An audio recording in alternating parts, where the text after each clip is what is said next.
we're looking for justice, equality, and by all means, you must have forgiveness to reach the other utopias of life. That forget that past. You don't really forget it, but don't bring it up. It's like a person owes you. Right. You know, I loan this guy money, he won't pay me. You knew it when you loaned it to him, he wasn't going to pay you. But I tell you, he won't come back. Right. But if he does come back, would you take it? Yes, you would. Yeah. But I have learned through my career of 30 years that to have forgiveness. And it's worked for me and it worked for anybody. Don't carry the bitterness around with you. Release it, and God will promote you. And that's my story. Yeah, enjoyed it all the way. Thank you. Yep. And I thank you for your interview. Very nice. Appreciate it. Yeah. Let's see.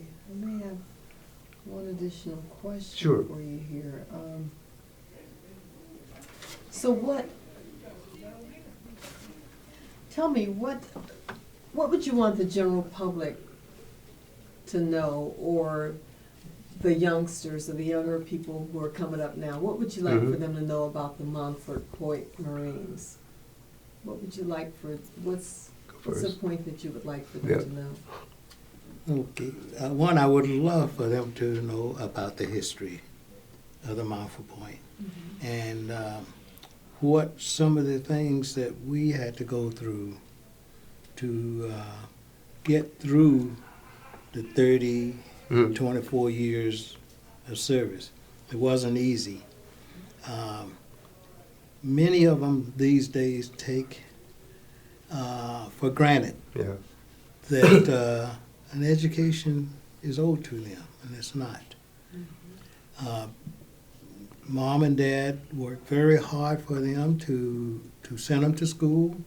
Take advantage of it every chance that you possibly can, because an education is worth more nowadays than it were when we was going to school.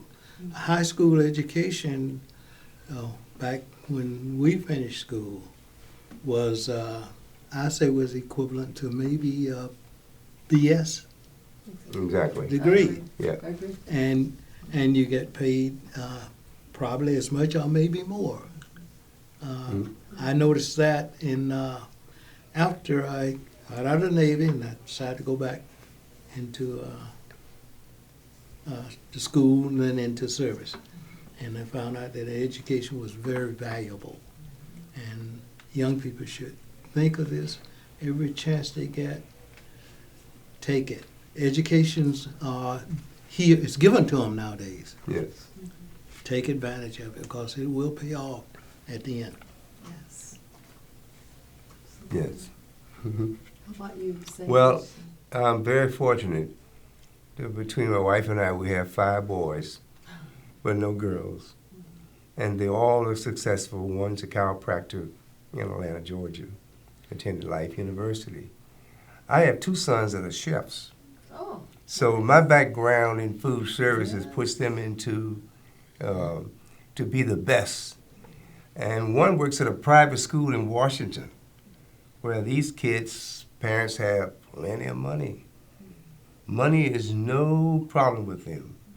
And he's a manager and also manages the other employees that work there. Does all the purchasing and manages the people, and he loves it.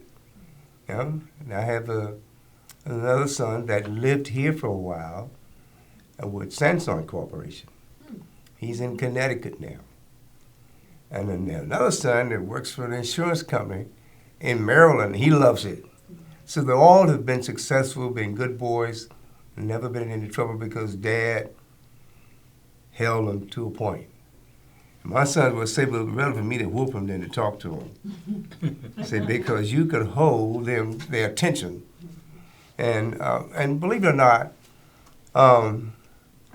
if you set the example and stick to it, you're going to have good children.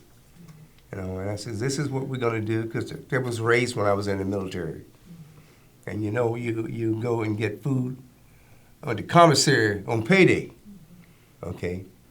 And during that time, in fact, I was stationed in Honolulu when it became a state. This oldest son of mine wanted to challenge me.